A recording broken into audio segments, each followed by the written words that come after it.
Sister Badet. Morning po sa inyo.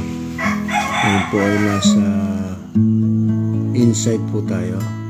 Nag-aaral po tayo ng salita ng Diyos. Good morning, Sister Jessica.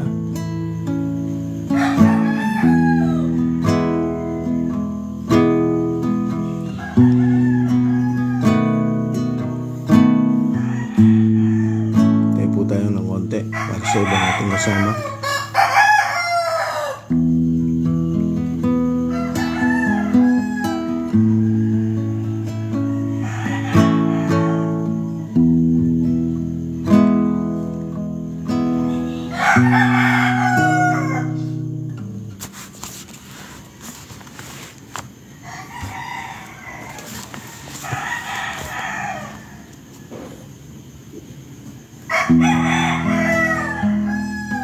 Morning, Sister Bernice. Na umaga sa inyo. Sino ba itong isa? Brother Ray, morning. Awit po tayo sa Diyos.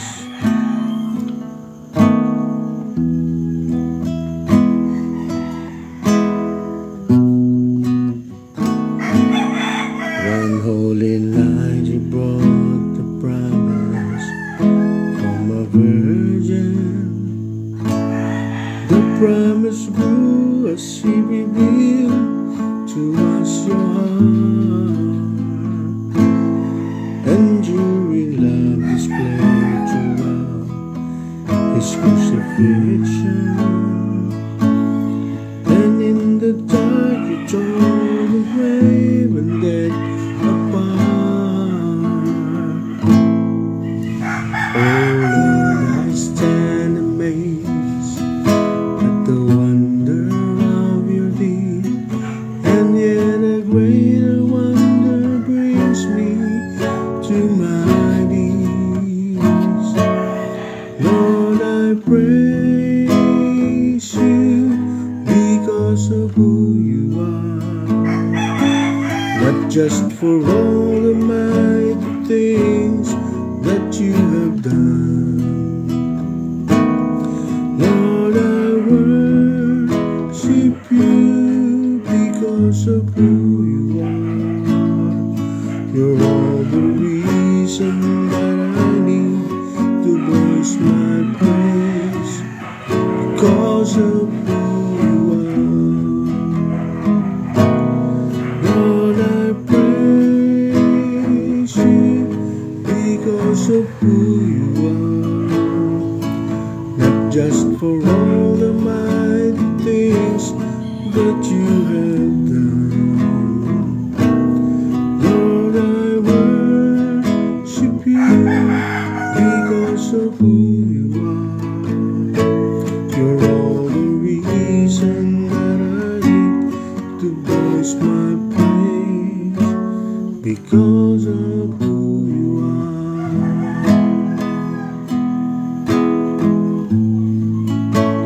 Because of who you are.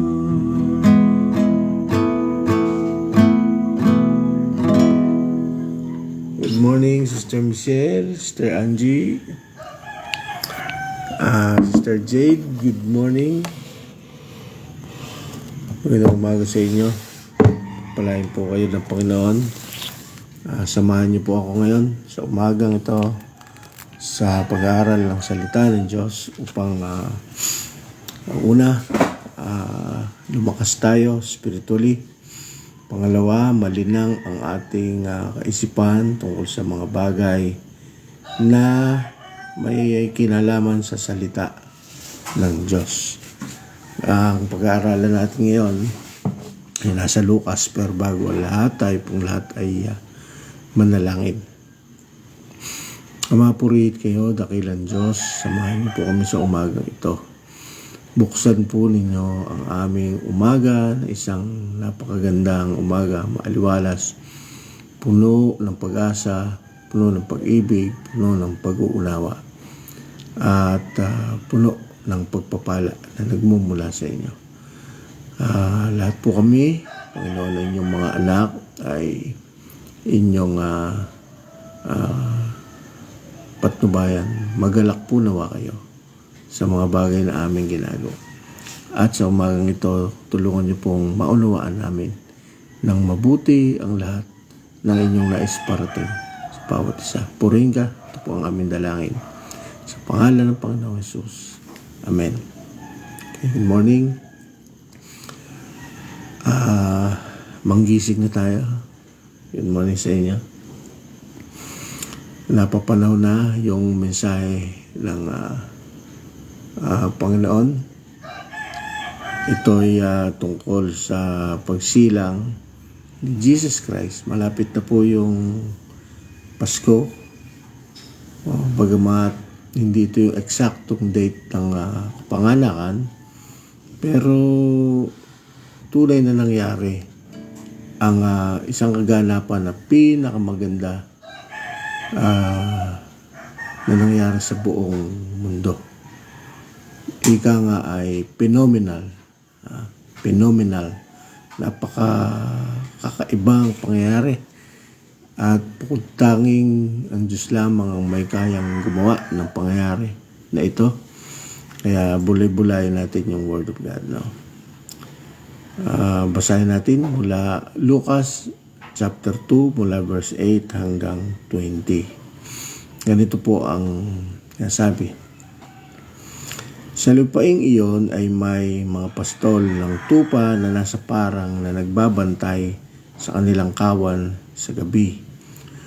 Tumayo sa tabi nila ang isang anghel ng Panginoon at ang kalwalhatian ng Panginoon ay nagliwanag sa palibot nila at sila'y lubhang natakot.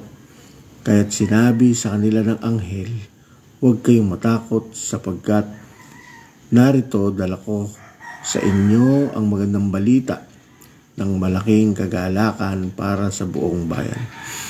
Sapagkat ipinanganak sa inyo ngayon sa lungsod ni David ang isang tagapagligtas na siya ang Kristo ang Panginoon. Ito ang magiging palatandaan ninyo. Matatagpuan ninyo sa isang sanggol na balot ng lampin at nakahiga sa isang sabsaban. Sapagkat biglang sumama sa anghel ang isang malaking hukbo ng langit na nagpupuri sa Diyos at nagsasabi, luwalhati sa Diyos sa kataas-taasan at sa lupay kapayapaan sa mga taong kinalulugdan niya. Nang iwan sila ng mga anghel patungo sa langit, sinabi ng mga pastol sa isa't isa, pumunta kayo ngayon sa Bethlehem at tingnan natin ang nangyayaring ito na ipinaalam sa atin ng Panginoon. At sila'y nagmamadaling pumunta at kanilang natagpuan sina Maria at Jose at ang sanggol na nakahiga sa sabsaban. Nang makita nila ito, ipinaalam nila sa kanila ang mga sinabi tungkol sa sanggol na ito. At lahat ng nakarinig nito ay namangha sa mga bagay na sinabi sa kanila ng mga pastol. Subalit iningatan ni Maria ang lahat ng mga salitang ito at pinagbulay-bulay sa kanyang puso.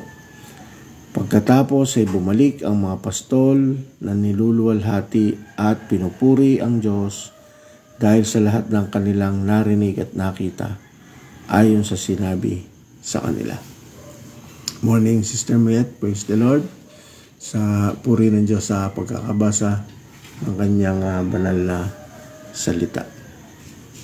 Okay, kagaya ng aking sinabi, ang pangyayaring ito ay phenomenal, kakaiba at kamangha-mangha.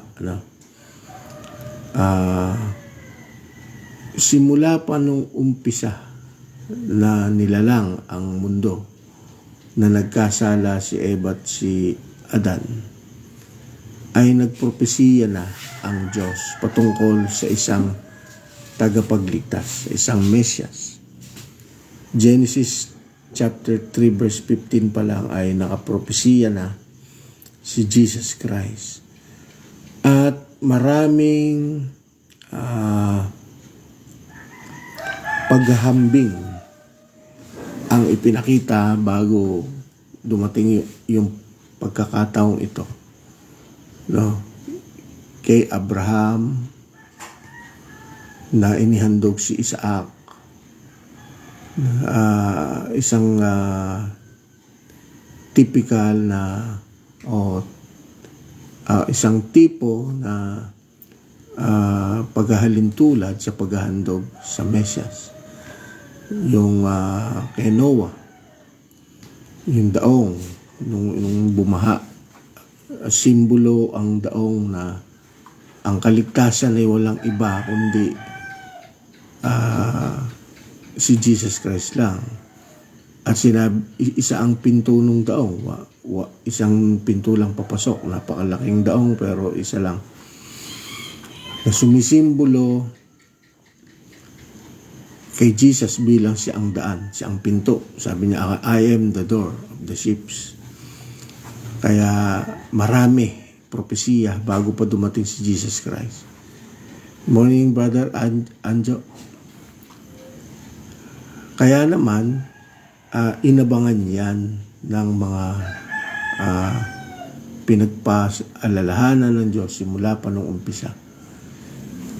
Noon pa lang, binubuo na ng Diyos para sa mga tao yung pananampalataya sa darating na Mesyas.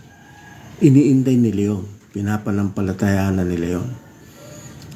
Binubuo lagi ang pagsamba natin sa Diyos sa pamamagitan ng pananampalataya. Good morning, Pastor Sunny. Good morning po sa inyo dyan. Nandiyan po ba kayo sa Tarlac? Good morning po.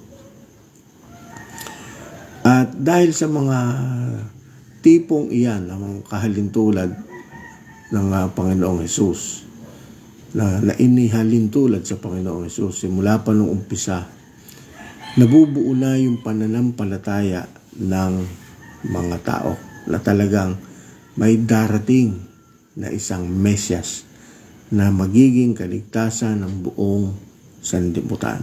Okay, ito ngayon yung kwento na nangyari. Nung ipanganganak na si Jesus Christ sa Sabsaban, merong unang event na nangyari na malapit doon sa Bethlehem, na merong mga nagpapastol sa gabi. Good morning, Brother Nathaniel Torres. Na may nagpapastol sa gabi, no? Pagtaka sa gabi nagpapastol sila, no? Kasi pagka mga ganong panahon na maganda ang panahon, sinasamantalayan ng mga pastol na hanggang gabi sila ay nagbabantay para hindi masila yung kanilang mga alagang tupa at mga baka. Kasi nung araw, morning Sister Nerissa Tikis, kasi po nung araw, dalawang klase ang mga hayop. May mga hayop na inaalagaan sa koral at may mga hayop na pinawawalan lang sa malawak na lupain. Na ganun lang po nun. Kaya kailangan bantayan nila sa lupain ng mga tupa. Isang pagpapakita sa atin na talagang kailangan pong magbantay ang bawat isa sa mga dapat na nangyayari, no, sa buhay natin. Minsan hindi tayo nagiging aware sa mga pangyayari, hindi tayo nagiging mapagbantay. Pero ito, mga pastol na to, talagang ugali nila at sinanay nila yung sarili nila na magbantay kahit hating gabi. At patunay na ang ating Panginoon ay pinanganak gabi. At bigla na lang na may nagpakitang anghel sa kanila. Okay, bago yon, balikan natin ng konti. Mapagbantay ang mga pastol na ito. Pagpapakilala na naman sa atin na talagang tayo ay maging mapagbantay. Mga kapatid, kayo ba? Nababantayan nyo ba yung mga nangyayari sa paligid? O pagka nakapansin tayo ng hindi mabuti, tayo natitisod? Wag po. Ang gawin natin, lagi nating bantayan kung ano yung ginagawa ng Diyos. Wala po tayong magagawa doon eh. Ang Diyos ang nagtatakda. Wala tayong magagawa kung ano nangyayari sa panahon, nangyayari sa buhay natin. Wala tayong magagawa. Kaya nga ang gusto ni Lord, bantayan para ikaw ay handa. Kung may problema mang parating sa buhay mo, nakahanda ka na. Kumaga, pinuspos mo na yung sarili mo ng mga bagay na espiritual, maka-Diyos na bagay. Kaya pag dumadating yung mga problema, baliwala na lang ito. Dahil ikaw ay mapagbantay. Ano ba ibig sabihin ng pagbabantay?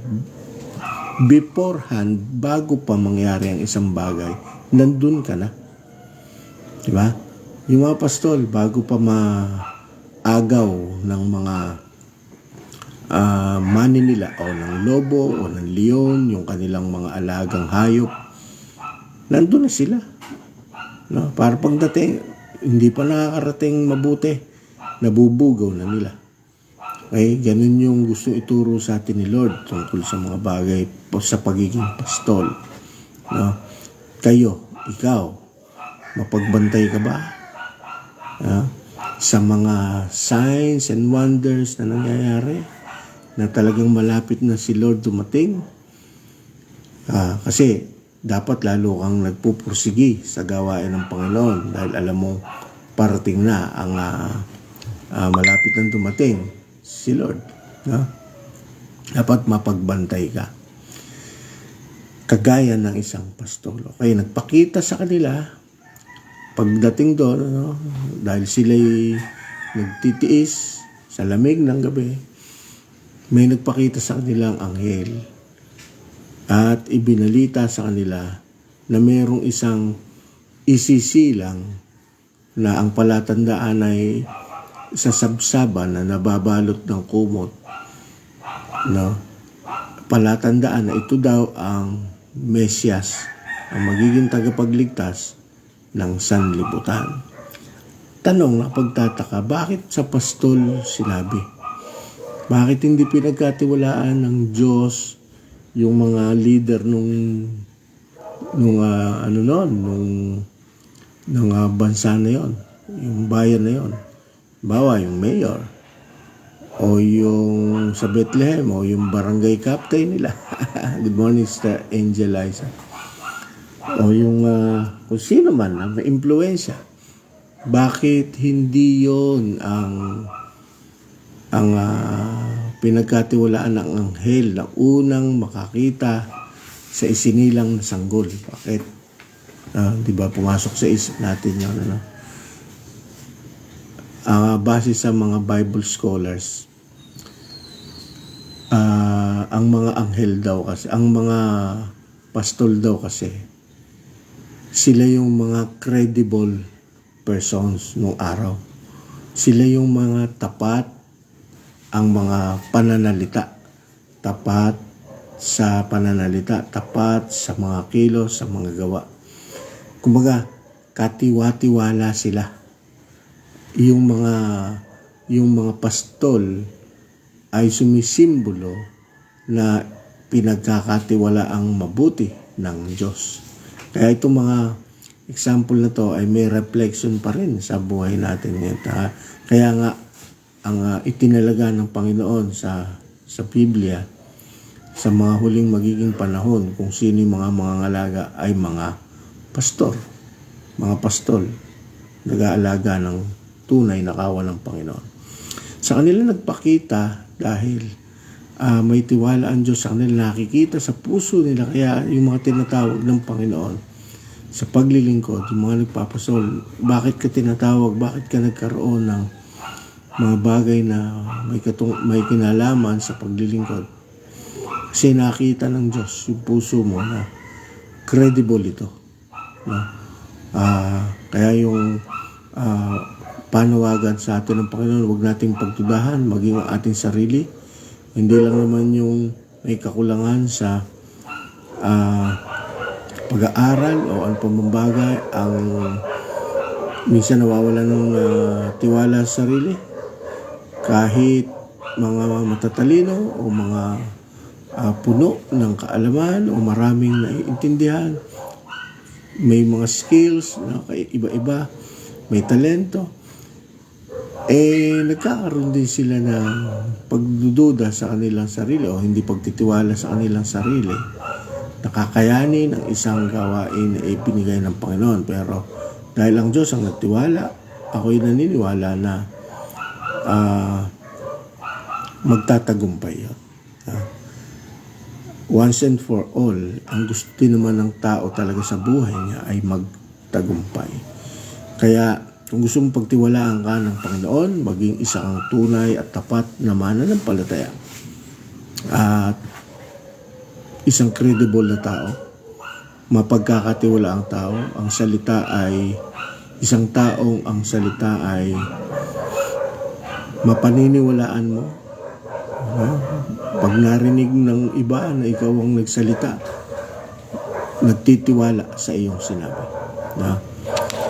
Pag ganyan, ay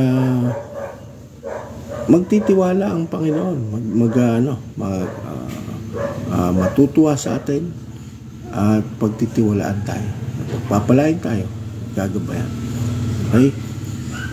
At itong sanggol na to ay alam naman natin, siya ang Mesias, si Jesus Christ.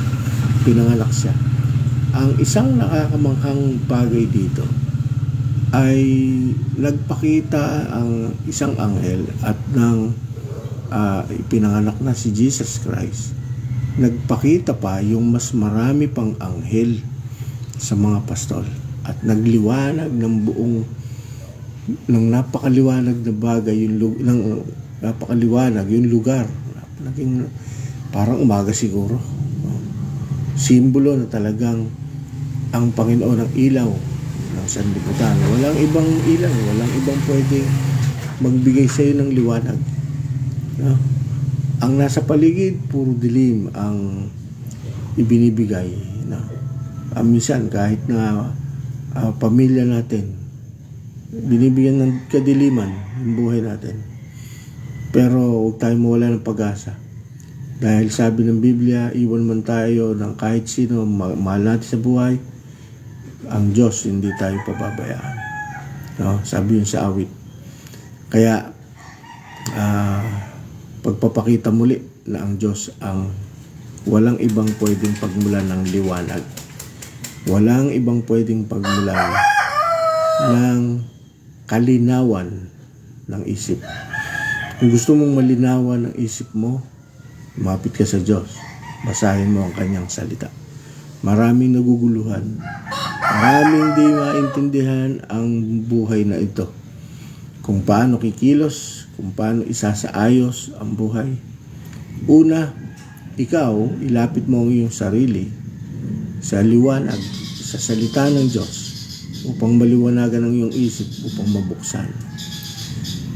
Ngayon, ikaw ay naliliwanagan, pero ang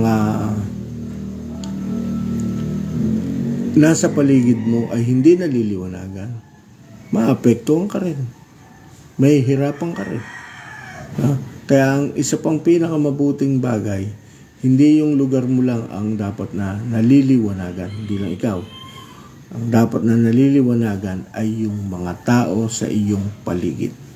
Okay, ano ang role natin? Bilang mga anak ng Diyos, hindi naman tayo naiiba sa mga anghel na kung saan mga anak ng Diyos. Di tayo naman yung magdala ng mensahe sa kanila para sila din naman ay maliwanagan. Niliwanagan ka na naipasa na sa iyo liwanag. Anong mangyayari? Ito bang liwanag na to ay ang sabi ng Panginoon sa Matthew, ilalagay mo daw ba ang isang ilawan sa ilalim ng takalan o yung lalagyan ng mga gamit? Sa ilalim ba yan ilalagay? Hindi. Ikaw ngayon ay ilaw ng Panginoon at ang gusto niya ay sumambulat yung iyong liwanag. Lumaganap ang iyong liwanag. Yun ang gusto niya. Therefore, ano ang ibig sabihin? Kailangan mong magliwanag sa paligid. Kailangan mong magliwanag sa iba. Kaya nga, yung mga credible na pastol ang pinagpakitaan. Kasi alam nila na pagka sinabi nila ito, ibabalita nila yan. Kagaya nga ng nasabi dito sa Biblia, ay sila'y tuwan-tuwa na umalis at pinupuri nila ang Diyos at tiyak na ibinalita nila yon. Kung saan pa man nakarating, lumaganap ang salita ng Diyos at inintay na lang nila na dumating si Jesus Christ. Siguro, isang bagay ito na nakatulong nung time na si Jesus Christ ay nangangaral na, nung ibinalita na ng mga pastol yung pagdating ni Jesus Christ, yung nabalitaan nila, naging madali na sa kanila na nung tunay na nangaral na si Jesus Christ, nung siya 30 years old na, madali na sumama sa kanya. Amen? Madali nang sumama sa kanya kasi beforehand, bago pa man nangaral si Jesus Christ at ipakita sa buong mundo na talagang siya ang Mesyas, kapapanganak pa lang niya na ibalita na siya. Kaya yung mga nakarinig ng balita na yun mula dun sa mga pastol na ipinanganak na ang Mesyas, nung dumating si Jesus Christ, nung lumaki na si Jesus Christ at nangaral na, hindi na naging mahirap para sa kanila na tanggapin yung katotohanan. Kaya ipinakikita ng mensaheng ito na huwag tayong tumigil sa pangangaral, sa pagsishare ng Word of God. Good morning, Sister Imelda. Huwag nating ibaba yung ating sarili sa kalagayang wala tayong kaya, hindi natin alam yung ating isishare. Hindi po. Binigyan ka na ng experience ng Panginoon. At iyon ang gusto ng Panginoon na ibahagi mo sa lahat. Na hindi tayo pumokus dito dun sa ibang bagay, pero ang pinukusan lang natin ay yung kagandahan at yung kamanghamanghang pangyayaring pinakita ng Diyos na nangyayari din naman sa atin sa ngayon. Di po ba nung ikaw ay tumanggap sa Panginoon, isang phenomenal yung nangyari. Isang napakagandang bagay yung nangyari. Diba? Kamangha-mangha yun. Hindi mababayaran. Yung kagalakan na dala-dala. Yung kagalakan na ibinigay sa atin ng Panginoon nung siya nagpakilala sa atin. Ganyan din yung instances na to, yung mga pangyayaring ito. Biglang nagulat yung mga pastor. Nangaral sa kanila yung anghel, nagbalita ng magandang balita. Sabi niya, hoy, mga pastol, andito na yung iniintay ninyo na ipinangangaral noong pang Old Testament, panahon pa ni Adan, panahon pa ni Noah, panahon pa ni Abraham, panahon pa ni Moses, panahon pa ng mga judges, ng mga hari na iniintay ninyo na napakatagal na. Simula noon, inintay ninyo, eto ngayon, dumating na.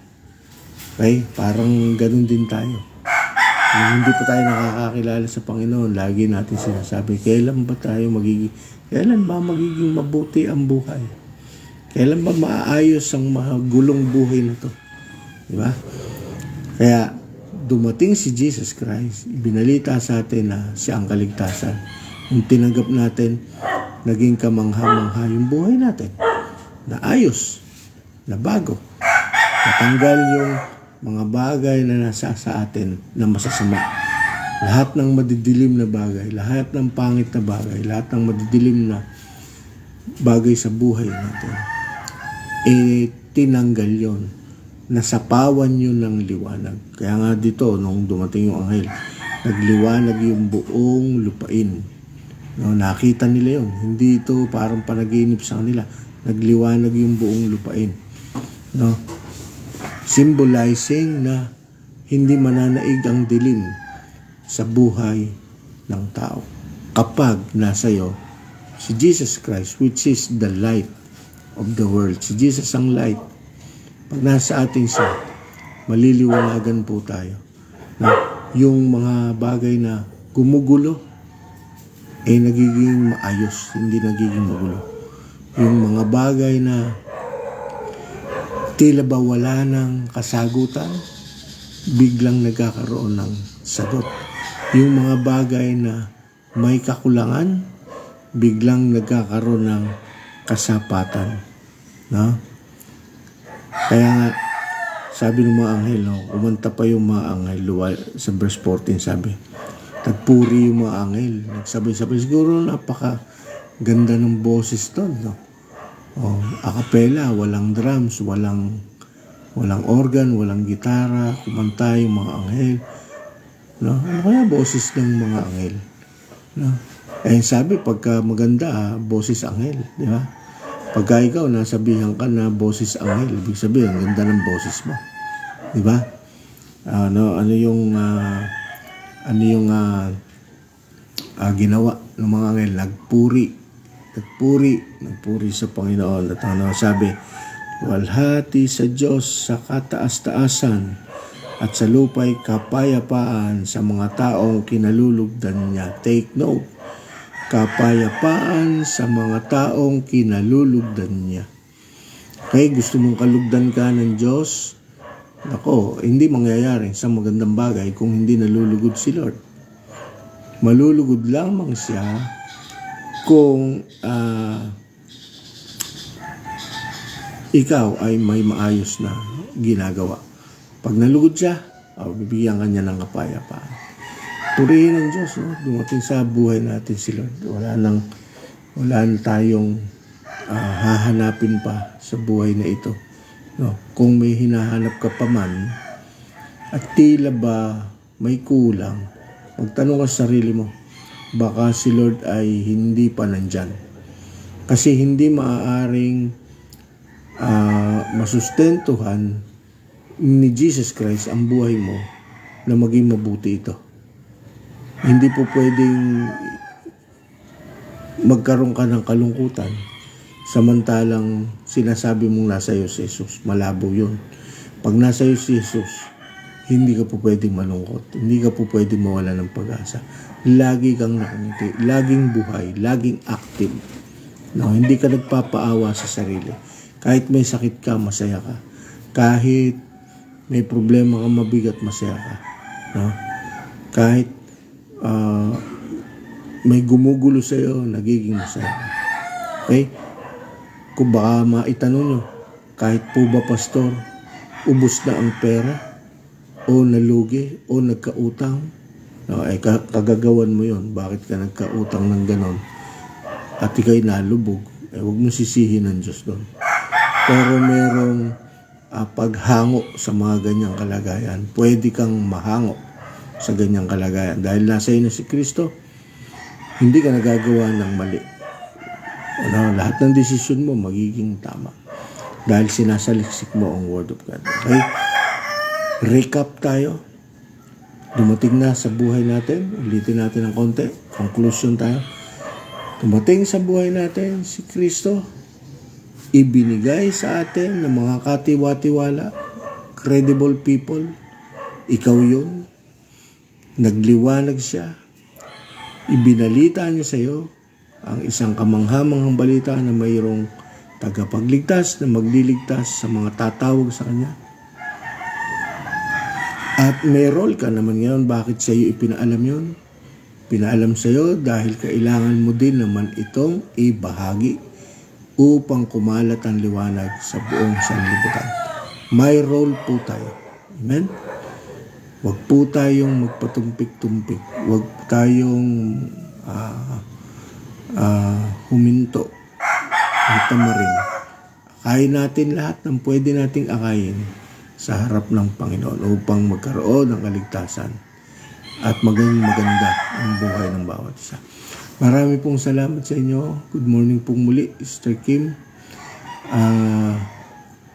Muli mga kapatid, mamayang hapon o mamayang gabi, alas 7 ay prayer meeting. Dumalo po tayo. Gawin po natin ating magagawa para makadalo. Marami na pong mga parating na bagay. I-expect na natin, magbantay na tayo kagaya ng mga pastor. Para hindi tayo nabibigla. Alam na natin na magpapasko. Alam na natin na may mga bagay na involvement of money na naman Kasi Pasko, magbibigayan, mga gamit, gift giving, no? Paghahanda ng mga pagkain, mangyayari na naman po yan.